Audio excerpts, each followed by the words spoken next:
What is up, my ninjas? I'm Strydent, and as you can see from the picture, we are going to talk about Teen Titans, the Judas contract. So this is the latest DC animated universe film. There is a bit of a universe going on within them. People have tried to convince me that they're all separate and tell me that they're all separate and whatever. There's a definite universe going on here, and this is the latest one. This follows, I think, things that happened in Son of Batman and Batman versus Robin, more so Son of Batman.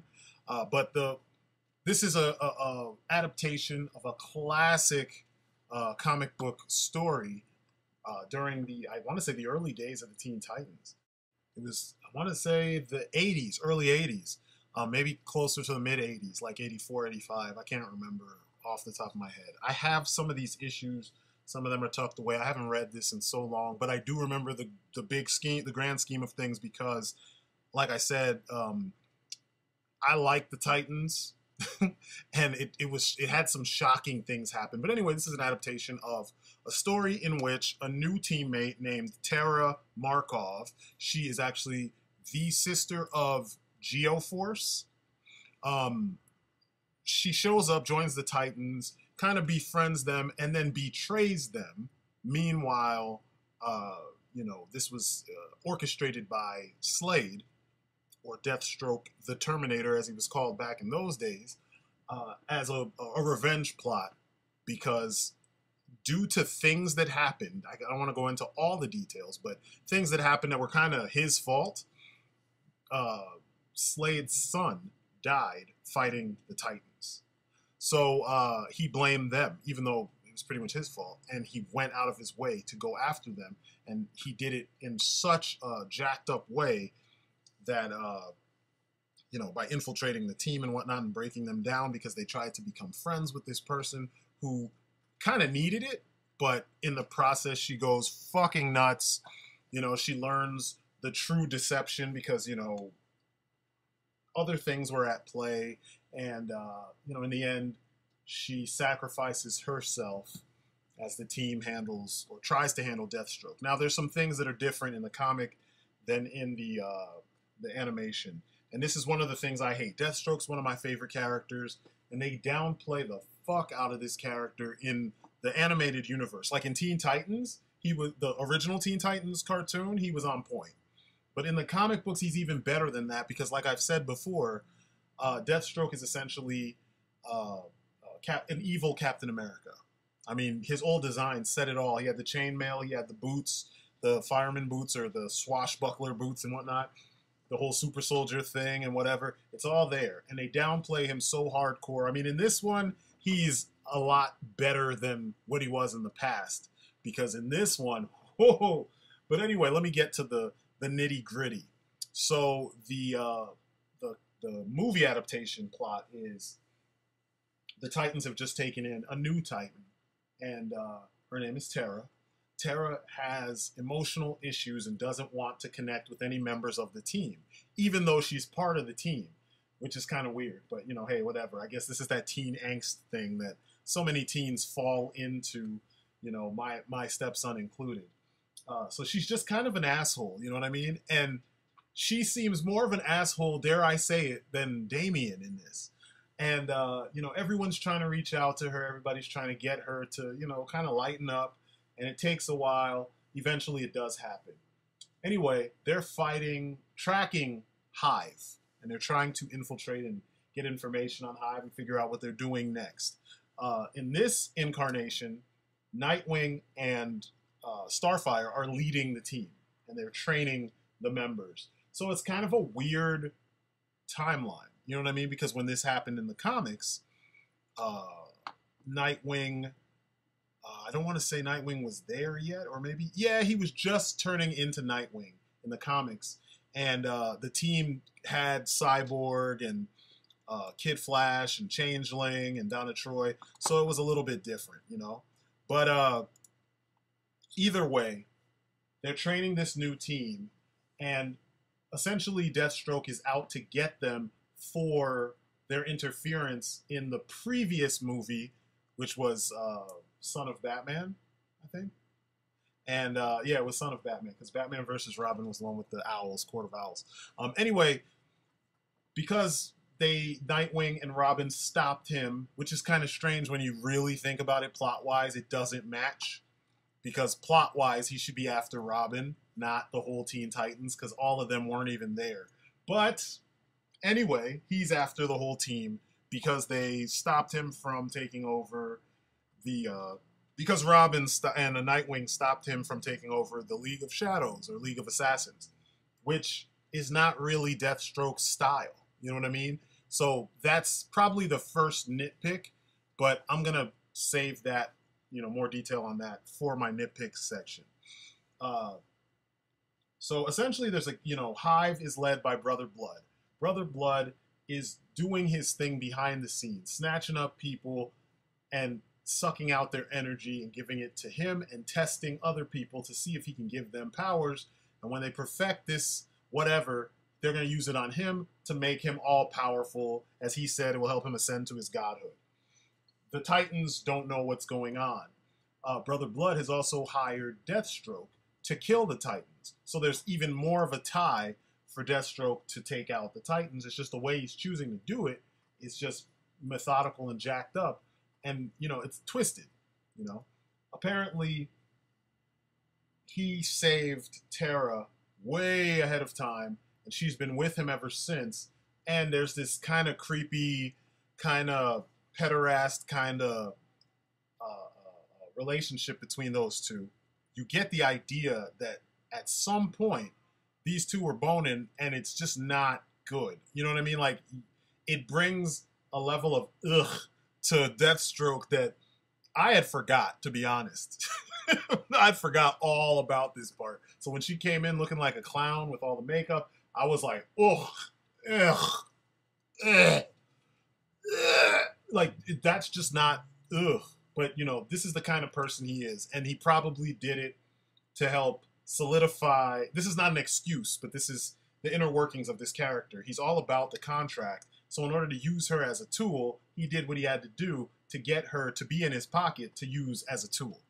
The Titans themselves, they're going through their growing pains, practicing, training, whatever, trying to get her to be part of the team more. They're also working together to, Nightwing and Starfire behind the scenes are working together to kind of, have their relationship go, forward. Because, at this time in the books, the two of them they had been dating for a while. So, when you're seeing a more mature Nightwing and you're seeing a more relaxed version of Starfire, grown Starfire, not tiny Miss Proper from the old Teen Titans show. But the big thing here is, one by one, Slade takes out all the Titans.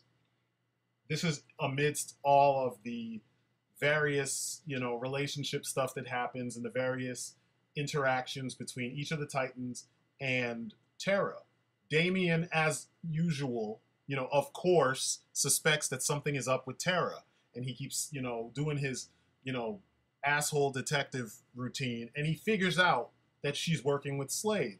And Slade beats the brakes. Between the two of them, they beat the brakes off of Damian, which I was like, thank you. Thank you. Finally. Then they kidnap Damian, keep him, restrained, and continue with their plan. And it's kind of funny because it's like no one misses Damian. They don't care. I mean, people mention it, but they don't really go out of their way to go find Damian.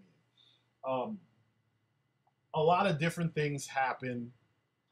And eventually it's revealed that Deathstroke is using Tara. And she helps them fight Deathstroke, but not before they all get snatched up and put in this crazy machine to help give Brother Blood their abilities. And then he becomes like a final, uber boss with all their powers and shit. And they have a big battle, which is pretty fun. And in the end, she just snaps. She's trying to kill Slade. They're fighting Brother Blood. Eventually, because, reasons, they are able to overpower him because they start using their abilities as a team. And they win the day. But tragically, Tara just, she snaps and she kills it looks like she kills Slade, and then she brings the building down on herself, and she throws Beast Boy away, whom she had been developing kind of a relationship with. I mean, they had a moment, and yeah, that's pretty much it. And at the very end, right before the credits, they show that a new person joined, and that's Donna Troy. So that's where they're going to go forward. Now, I sum this up because it's not really that deep of a story. There's just a lot of little character moments that happen in here that are like, worth talking about. The main thing I want to talk about is how they dealt with Damian and some of the stuff they did with Deathstroke. Because it felt like this movie's dealing with Deathstroke was in response to the way they dealt with him in the previous films. In the previous films, Deathstroke looked the part, but he didn't act like himself. You have to remember, Deathstroke, he routinely used to beat Batman. Deathstroke he's like Batman with powers, and then he's evil. So you can't just have Batman beating him. That's why I hated the fight in Arkham Origins, where Batman practically one-shots. Oh no, that was the Arkham Knight, where you get him out of the tank and he just slaps him and he's done. And Deathstroke's knocked out. With all the armor, with a healing factor, with metahuman strength, with the same level of training that Batman has, if not more. It just didn't make any sense. And then in Arkham Origins, they had a fight, and Batman's going toe-to-toe with him like they're equals. And Batman is not that good that him and Deathstroke appear to be equal. He's real good. He can hang with him for a time, and then there's a point that Deathstroke goes past Batman's abilities because he's more than human, so he should, So that's a piece of inconsistent writing that this animated version, not this movie, but the animated version of Deathstroke thus far, right before this film, has been dealing with. They've been holding him back. In this one, he took on all the Titans. He beat the shit out of Robin, and their excuse was that he died in the previous one and they threw him in a Lazarus pit. So, what is Deathstroke's characterization in this, though? Before the Lazarus pit, was he metahuman? Did he go through all that craziness with that super soldier program? What happened? And that's one of the things I don't like about how they handle him. But the fights, when he deals with Damian and when he deals with Nightwing, he just clearly outmatches them. And that made me happy because that's who he should be.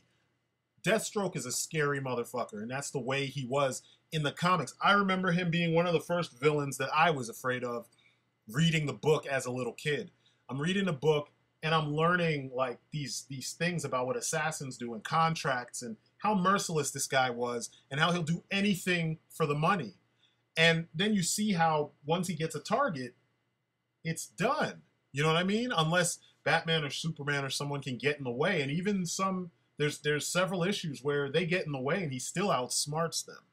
So, I want to see more of that with the way they use him. And the Teen Titans cartoon from years back, before Teen Titans Go, that's how Slade was. He would get the job done no matter what. He was so calculating. But anyway, he beats the shit out of Damian, and a lot of his dialogue was in response to how one-sided all the battles were in the previous film when he fought Damian. I mean, there was one scene where he said, after they kidnapped him and they had him chained up, he punched him a couple times, or he said, "You think I'm gonna let you goad me into, telling you my plan like some Saturday morning cartoon villain?" And he's like, "Well, I don't know." And he hits him, and he's like, "Oh, that felt good." And he hits him a couple more times, and you're just like, "Thank you, beat that child's ass."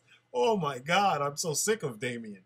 And then he says, "When I'm through with you, I'm gonna have you bringing me my pipe and calling me Papa." I'm like, whoa.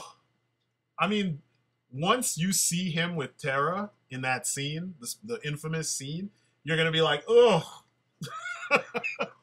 But it feels like this is the kind of shit that someone of his level of evil would say to Damian, who's all self-righteous and full of himself and shit, and he's 10. It's like, shut the fuck up, Damian, and follow the directions that the adults are giving you, But, yeah, Miguel Ferrer did an awesome job as Deathstroke. I like his voice as Deathstroke. I still think no one tops Ron Perlman. Ron Perlman was creepy, but he was so menacing that it just felt, it made Slade feel more real, scarier. You know what I mean? Whereas Miguel Ferrer's voice, he sounds like a battle hardened dude, like a dude that's seen shit, but you know he's still calculating, he's still cool, he's still menacing, but in a different kind. He's smarmy, I guess is what I'm trying to say. Um, Nightwing, they handled Nightwing very well. Nightwing was cool. He felt like his own entity. He didn't feel like as Ricky Lagancia said in Batman the Animated Series, he didn't feel like Batman Light. He felt like a completely different thing, you know? And I dug that. He was more vulnerable physically when they fought. You know, things happened to him. He got hurt. But then he was also tough because he bounced back from injury quick, because this is a kid that he grew up trained by Batman, fighting alongside Batman, and many say he's the best Robin. So, you know what I mean? He's got to have skills that help him, you know, earn that moniker, earn that kind of statement. Damian, even though I don't like Damian, they handled him well in this. He showed emotion, like a range of emotion. He showed concern for his fellow teammates. He actually, in the fights, he fought well, but now you see that he relies on his sword, because he doesn't care if he maims you. He doesn't want to kill you because that's the new standard. You know what I mean? But he's using his blade. So all you that like Damian, there's the defining physical difference between Damian in battle and the other Robins. The other ones use staffs. You know what I mean? Dick didn't used to use a weapon until he became Nightwing. Then he used the batons. Tim used a staff from day one as Robin. You know what I mean? So it's kind of dope that they're doing things to further separate these characters, and I enjoy that. Raven was actually cool. She had humor, very dry humor.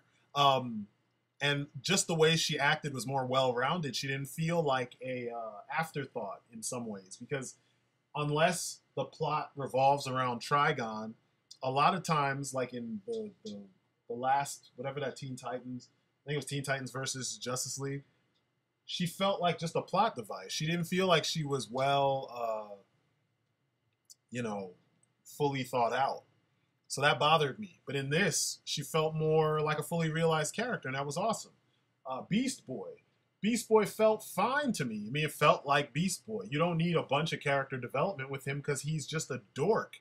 That's it. There's young Beast Boy who's a younger dork, then there's older Beast Boy who's an older dork. That's just the way it should be. And he was kind of like pushy, almost alpha male-ish when he's trying to get with Terra. You know, until it finally works. You know, she rejects him and rejects him and rejects him. And then finally, in a moment of vulnerability, she accepts him, which is pretty cool, you know? What was the other thing? Who am I forgetting? Starfire. Starfire was awesome. This was the Starfire that I read when I was a kid in, like, the George Perez and Dick Giordano books, you know? Like, that's the kind of stuff, the Marv Wolfman, Perez, and Giordano artwork. She was beautiful, you know? She was kind of sexy, but at the same time, she felt real. Like, she felt three-dimensional. She didn't feel like she's only there for eye candy, even though we know that's why she's there. You know what I'm saying? But she felt like a real character. The fact that she was homesick, the fact that she's trying to be the den mother, but everybody deferred to Nightwing. You know, and she felt that kind of conflict there. So I thought they did a good job with that. I do think they should have shown how Slade overpowered her. That would have been dope. I can't remember what it is that hurts her. Copper? Something like that? I can't remember. But they should have shown that instead of just having it happen and you just buy that Slade overpowered the strongest member of this version of the team. Blue Beetle. I forgot. Blue Beetle was in this film. I liked his arc. It was kind of cool because we don't really get to see much of how Jaime's story plays out if you didn't read the comics. I read a lot of the comics because he's one of the few New 52 characters that I dug. Actually, I think, didn't he show up before the New 52? He just got his own book in the New 52? I can't remember. But anyway, I just know I've read, since his first appearance, I remember reading his books. I loved his style, I love the character, I love some of the humor, and they did a good job. I mean, even though I will say the voice actor was a little bit I don't know. I don't want to say stilted, but he just didn't seem as relaxed as the rest of them. But he was cool, man. His parents were funny as hell because I know parents like that. I know people like that. Friends of mine who are now parents who are just like that, with the mom yelling at the grandma and the dad who can't like control his emotions. You know, he's not good with his showing his emotions.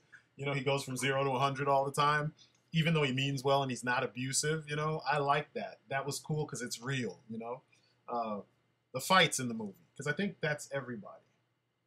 Because Tara, I forgot. I don't know why I didn't even say Tara before I jumped to the fights. Tara was really well done. Christina Ricci was the voice of Tara. I've had a crush on Christina Ricci and her big old forehead for a long ass time.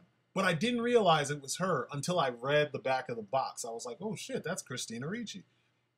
They did a great job getting the performance out of her. That was like a Justice League Unlimited level performance with her. I mean, she was kind of a bitch, but when you see the amount of abuse and the crap that she went through, and they don't even show you all of it, they just give you hints, you realize, like, yeah, she would probably have trouble adjusting to a family situation that's not fucked up. You know what I mean? I've dated girls like that, where you find out they had shit happen, and you're kind of like, ugh, of course. This is why you don't know how to act in a relationship. You know what I mean?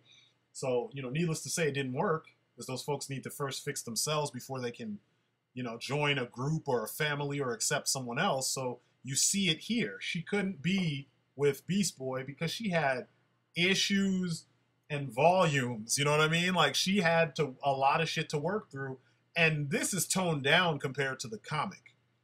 You know, like, she went full on fucking nutsoid, fucking schizoid crazy in the book. But in this, it was like her temper just went to 1,000 and she was done. She was going to kill everybody. So the way she was handled was awesome. You know, you saw a full range of emotion. And that's one of my gripes with a lot of shows that people will say are awesome, is that, like, characters in those shows don't show a full range of emotion. Like, Batman doesn't show a full range of emotion anymore, but people will fall in love with his quote-unquote character development. But usually by the end of a movie with him, he's not very different, you know, especially if it's past the origin story. Or it'll be one note, like in BVS. Like, oh, he was a killer before? Okay, he doesn't kill anymore. That's it. But he's still pretty much the same guy. So, you know, they did a really, really, really good job with Christina Ricci. Brother Blood. Brother Blood in this was so much better than the Brother Blood we got in Arrow. It's like the showrunners and writers for Arrow are so afraid to dig in deep and just let people embrace these characters, you know? Yes, he's a mustache-twirling villain. Yes, he's fucking deluded as hell. He's the leader of a fucking church. Come on now. You know what I mean? He's trying to become a god. Come on. Of course he's going to seem generic and, you know, inflated and, you know, generic megalomaniacal, you know, stereotype, because that's what he is, you know? But he was like this before it became generic. So seeing them embrace that was nice. Mother Mayhem. I liked her. That was freaking, what is her name? Meg Foster. That was the woman that played, she had beautiful green eyes that sometimes look creepy in a lot of 80s films. She was Evelyn in Masters of the Universe. And I think she was also in, if you ever seen the Rutger Hauer movie, Blind Fury. It's one of my favorite cheesy-ass 80s action films, where he's running around with the cane with the sword in it. And he lost his sight in, like, Vietnam or some shit. She was the mom in that he comes and stays with. And then she was also in They Lived. And that's, like, one of my favorite movies of all time. But anyway, when I heard her voice, I knew immediately who it was. I was like, holy shit, that's Meg Foster. What the fuck? And they made Mother Mayhem look like Meg Foster, at least with the eyes, you know?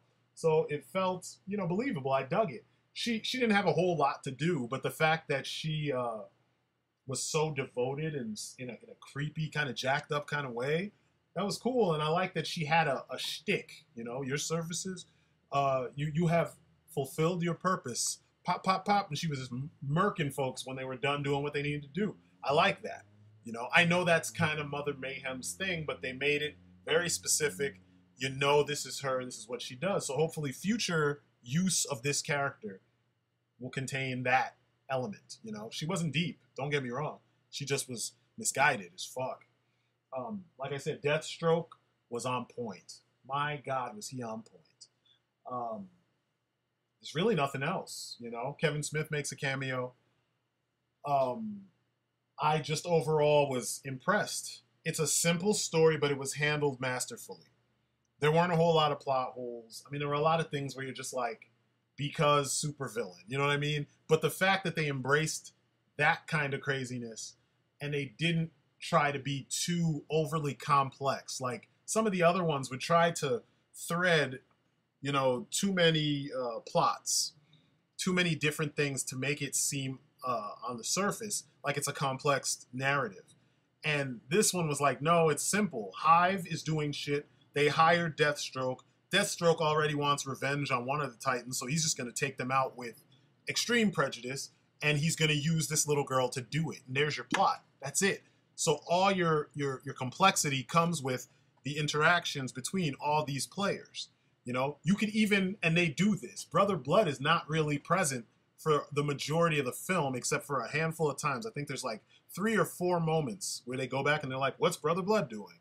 And you see him, at one point he kills a reporter that talked shit about him in an interview.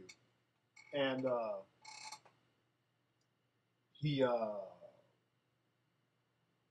was I saying? Good Lord, my brother just interrupted me.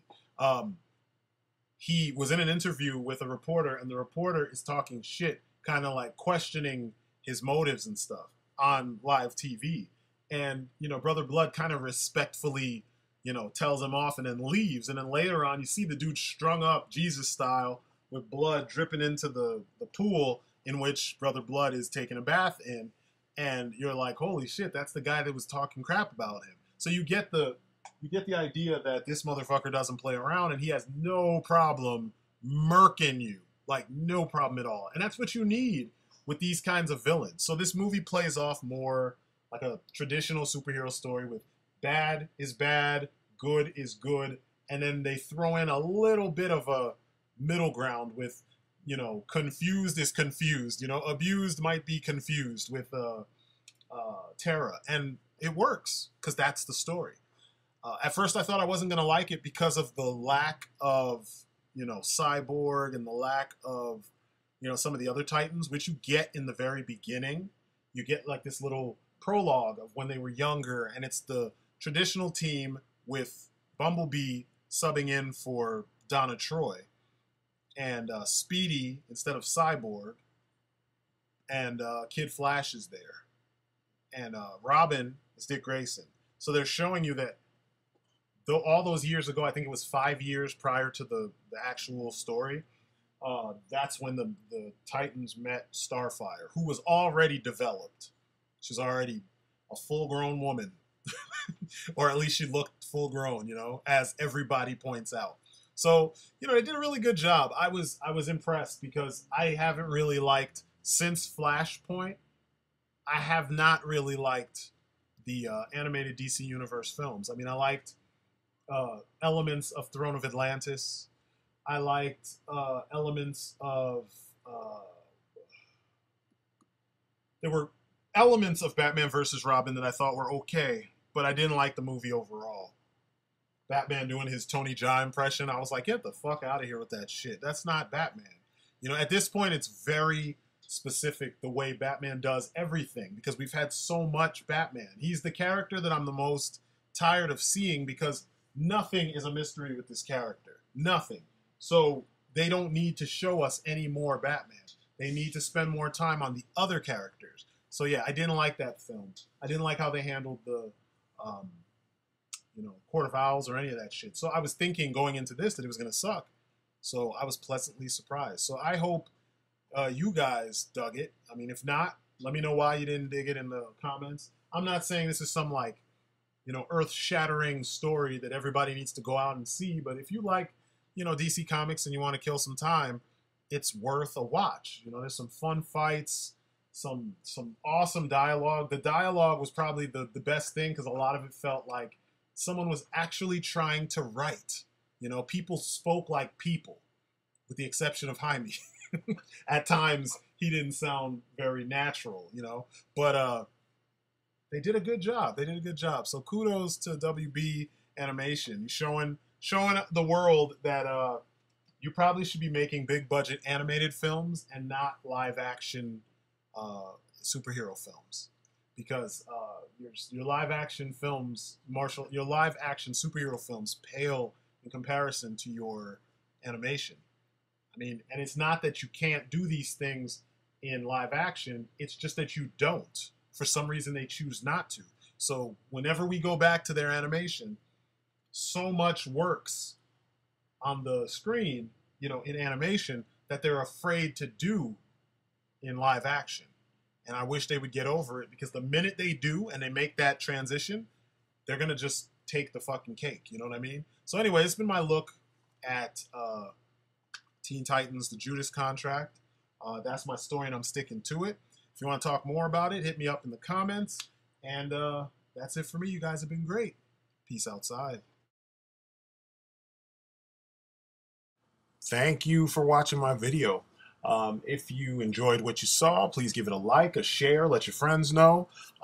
Check me out on social media. All the links are in the description. And if you really want to help me out big time, jump on Patreon and support the channel.